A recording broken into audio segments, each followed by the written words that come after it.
రాకాలోకంకి స్వాగతం. అలీగఢ్ ముస్లిం యూనివర్సిటీ ఈ పేరు వినగానే మన మనస్సులో ఇదొక ముస్లిముల చేత ముస్లింలు నడుపుకునేటటువంటి ముస్లిం సంస్థ అన్నటువంటి భావన కలుగుతుంది. కానీ వాస్తవానికి అలీగఢ్ ముస్లిం యూనివర్సిటీ ముస్లిం సంస్థ. ఇది మైనారిటీ విద్యా సంస్థ అవుతుందా కాదా? ఈ విషయంలో ప్రశ్న చిహ్నాలు ఉన్నాయి. 1950 నుంచి అలీగఢ్ ముస్లిం యూనివర్సిటీ పలు సందర్భాల్లో కేంద్ర ప్రభుత్వం ఇదొక మైనారిటీ విద్యా సంస్థ కాదు అన్నటువంటి స్పష్టమైనటువంటి నిర్ణయాన్ని ప్రకటించింది. అయినప్పటికీ కూడాను కోనా సెక్యులర్ రాజకీయాల కారణంగా ఈ అలీగఢ్ ముస్లిం యూనివర్సిటీని ఒక మైనారిటీ విద్యా సంస్థలాగా చలామణి చేస్తున్నారు. అంటే ఒక బూటకము 1947 నుంచి ఈ దేశంలో కొనసాగుతోంది. అదేంటంటే అలీగఢ్ ముస్లిం యూనివర్సిటీ ఒక మైనారిటీ విద్యా సంస్థ.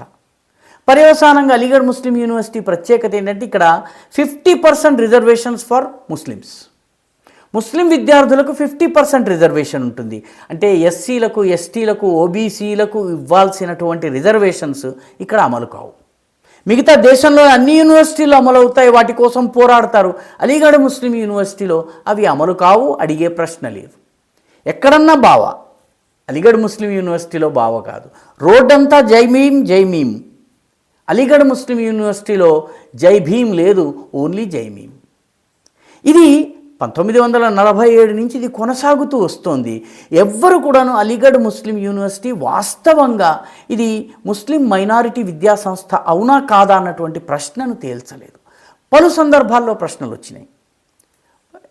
అలీగఢ్ ముస్లిం యూనివర్సిటీ మన రాజ్యాంగంలోని ఆర్టికల్ 30 ప్రకారము మైనారిటీలకు విద్యా సంస్థలు ఏర్పాటు చేసేటటువంటి అధికారము, హక్కు కల్పించబడింది. అయితే మైనారిటీ విద్యా సంస్థ ఏది అన్నది నిర్వచించటం జరిగింది. నిర్వచించినప్పుడు అందులో మైనారిటీలు ఏర్పాటు చేసుకోవాలి. అలీగఢ్ ముస్లిం యూనివర్సిటీ విషయంలో ముస్లిములు ఏర్పాటు చేయాలి. రెండవది, దీనిని ముస్లిములు నిర్వహించుకోవాలి. ఈ రెండు కండిషన్స్ అలీగఢ్ విషయంలో వర్తించవు. ఎందుకంటే అలీగఢ్ ముస్లిం యూనివర్సిటీ 1920 AMU యాక్ట్ ద్వారా ఏర్పాటైంది. అంతకుముందు సర్ సయ్యద్ అహ్మద్ ఖాన్ దీన్ని ఒక కాలేజీగా ఏర్పాటు చేశాడు. మహమ్మదన్ ఆంగ్లో ఓరియంటల్ కాలేజ్ అనే పేరుతో కాలేజ్ ఏర్పాటు చేశాడు. ఆయన 1870లో ఏర్పాటు చేశాడు. కానీ 1920లో అప్పటి బ్రిటిష్ ప్రభుత్వము దీనిని ఒక యూనివర్సిటీ, AMU యాక్ట్, అలీగఢ్ ముస్లిం యూనివర్సిటీ యాక్ట్ అనేటటువంటి చట్టం ద్వారా ఏర్పాటు చేసింది. కాబట్టి అలీగఢ్ ముస్లిం యూనివర్సిటీని ఏర్పాటు చేసింది ప్రభుత్వము, ముస్లింలు కాదు. 1947 ఆగస్టు 15న స్వాతంత్రం వచ్చింది. అప్పటి నుంచి భారత ప్రభుత్వము ఏర్పాటు చేసినట్లు అవుతుంది. కాబట్టి ఇది ముస్లింలు ఏర్పాటు చేయలేదు. ఫస్ట్ కండిషన్ పోయింది. రెండవ కండిషన్, దీనిని ముస్లింలు నిర్వహించుకోవాలి. అలీగఢ్ ముస్లిం యూనివర్సిటీ యొక్క నిర్వహణ కమిటీలో 120 మంది సభ్యులు ఉన్నారు. వీళ్లలో 37 మాత్రమే ముస్లిములు, మిగిలిన వాళ్ళు నాన్ ముస్లిమ్స్, హిందువులు ఉన్నారు. కాబట్టి అలీగఢ్ ముస్లిం యూనివర్సిటీ ఏర్పాటు ముస్లింలు చేయలేదు, అంటే మైనారిటీలు చేయలేదు. దీని నిర్వహణ ముస్లింలు చేయటం లేదు, అంటే మైనారిటీలు చేయటం లేదు. కాబట్టి ఈ రెండు కౌంట్స్లో ఆర్టికల్ 30 ఇక్కడ వర్తించదు. ఇదే విషయాన్ని 1950లో భారత ప్రభుత్వము స్పష్టం చేసింది. 1965లో లాల్ బహదూర్ శాస్త్రి ప్రభుత్వం కూడా స్పష్టం చేసి అలీగఢ్ ముస్లిం యూనివర్సిటీ ముస్లింల యూనివర్సిటీ మాత్రమే కాదు, ఇది అందరి యూనివర్సిటీ. దేశంలో బనారస్ హిందూ యూనివర్సిటీ ఏ రకంగా అందరిదో అలీగఢ్ ముస్లిం యూనివర్సిటీ కూడా అందరిది అని చెప్పింది. కానీ దీన్ని 1967లో అజీజ్ బాషా అనేటటువంటి వ్యక్తి, అతని పేరు అజీజ్ బాషా, అతను సుప్రీంకోర్టుకు వెళ్ళి అలీగఢ్ ముస్లిం యూనివర్సిటీ ఒక మైనారిటీ విద్యా సంస్థ, దీని మైనారిటీ క్యారెక్టర్ని ప్రిజర్వ్ చేయాలని చెప్పి సుప్రీంకోర్టుకు వెళ్తే సుప్రీంకోర్టు రాజ్యాంగంలోని ఆర్టికల్ 374 ప్రకారము అలీగఢ్ ముస్లిం యాక్ట్ 1920 ప్రకారము ఇది ప్రభుత్వం ఏర్పాటు చేసింది కాబట్టి ఇది మైనారిటీ విద్యా సంస్థ కాదు అని చెప్పి తీర్పునిచ్చింది.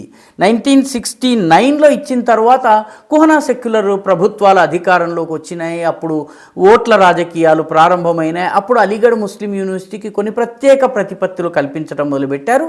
రిజర్వేషన్స్, దేశమంతా అమలయ్యే రిజర్వేషన్స్ AMUలో అమలు కావడం మానేశాయి. దాన్ని 2006లో సవాల్ చేశారు అలహాబాద్ హైకోర్టులో. అలహాబాద్ అంటే లక్నో హైకోర్టు యొక్క అలహాబాద్ బెంచ్ ఇప్పుడు ప్రయాగరాజ్ అంటున్నారు.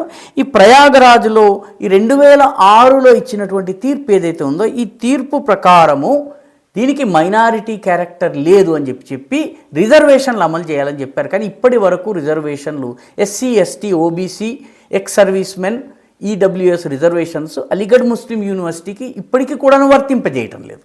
50% రిజర్వేషన్ ముస్లింలకు ఉంది, దేశంలో ఎక్కడా లేనట్టుగా.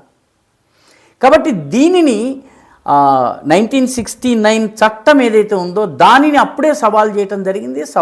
సుప్రీంకోర్టులో సవాల్ చేసినప్పుడు సుప్రీంకోర్టు 7 న్యాయమూర్తులతో ఒక ధర్మాసనాన్ని కాన్స్టిట్యూట్ చేస్తామన్నారు. 50 సంవత్సరాల తరువాత ఇప్పుడిప్పుడే కొద్ది సంవత్సరాల క్రితం ఆ ధర్మాసనాన్ని ఏర్పాటు చేశారంటే ఇంత కీలకమైనటువంటి ప్రశ్న, విద్యార్థుల యొక్క చదువుతో ముడిపడ్డ ప్రశ్న, రిజర్వేషన్లతో ముడిపడ్డ ప్రశ్న, కానీ దీనిని అసలు సుప్రీంకోర్టులో విచారణకి రావడానికి 50 years పట్టింది. వచ్చిన తరువాత చివరికి ప్రస్తుతము గతంలో కాంగ్రెస్ ప్రభుత్వం ఇచ్చినటువంటి అఫిడవిట్ ప్రకారం ఇది మైనారిటీ సంస్థ అని చెప్పింది. రాజ్యాంగ ప్రకారం ఇది మైనారిటీ సంస్థ కాకపోయినా కేంద్ర ప్రభుత్వము మన్మోహన్ సింగ్ ప్రభుత్వం ఇది మైనారిటీ విద్యా సంస్థ అని చెప్పి అఫిడవిట్ దాఖలు చేసింది. నరేంద్ర మోదీ ప్రభుత్వం ఇప్పుడు ఆ అఫిడవిట్ని వెనక్కి తీసుకుని ఇది మైనారిటీ విద్యా సంస్థ కాదు, ఎందుకంటే 2 కౌంట్స్. దీన్ని ముస్లింలు ఏర్పాటు చేయలేదు. 1920 అలీగఢ్ ముస్లిం యూనివర్సిటీ యాక్ట్ ద్వారా ఏర్పాటైంది.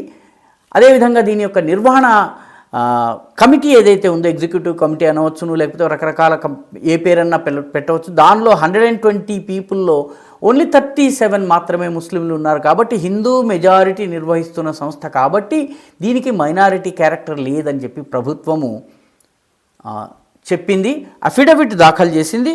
మొత్తం మీద ఈ అలీగఢ్ ముస్లిం యూనివర్సిటీ యొక్క మైనారిటీ స్టేటస్ మీద వీలైనంత త్వరగా న్యాయస్థానం తన తీర్పును వెలువరించినట్టయితే ఈ దేశంలో మైనారిటీజానికి సంబంధించినటువంటి ఒక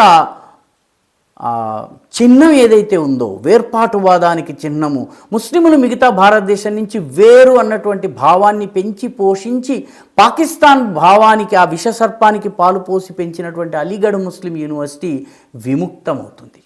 ఎందుకంటే అలీగఢ్ ముస్లిం యూనివర్సిటీ ఈ దేశంలో మహమ్మద్ అలీ జిన్నా ఫోటో పెట్టుకునే ఏకైక విద్యా సంస్థ అలీగఢ్ ముస్లిం యూనివర్సిటీ. అందులో జిన్నా ఫోటోని తీయాలని చెప్తే అక్కడ ఉన్నటువంటి ముస్లిం విద్యార్థులు ఉద్యమం చేసి ఈ దేశాన్ని 2 ముక్కలు చేసి ఈ దేశంలో ముస్లింల యొక్క దుస్థితి, వాళ్ళ లెక్క ప్రకారము దుస్థితికి కారణమైనటువంటి మహమ్మద్ అలీ జిన్నా ఫోటో తీయడానికి వీల్లేదని చెప్పి ఉద్యమం చేశారు.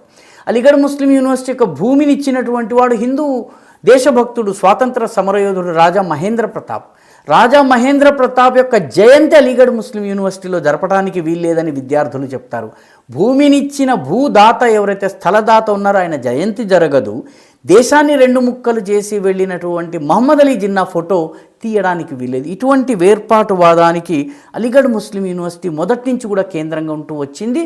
కాబట్టి దీని మైనారిటీ స్టేటస్ లేదు అని వన్స్ అండ్ ఫర్ ఆల్ 7 న్యాయమూర్తుల ధర్మాసనము ప్రకటించినట్లయితే, తీర్పు ఆ రకంగా వెలువడినట్లయితే ఈ దేశంలో మైనారిటీ బుజ్జగింపు వాదము, మైనారిటీ వాదము, ముస్లిములు వేరు, మిగతా దేశంతో వాళ్ళకి సంబంధం లేదు అన్నటువంటి భావం ఏదైతే ఉందో ఆ భావాన్ని అంతం చేసి ఈ దేశంలో ఉన్న వాళ్ళందరూ ఒకటేనన్నటువంటి భావం నిర్మించడానికి వీలు కలుగుతుంది.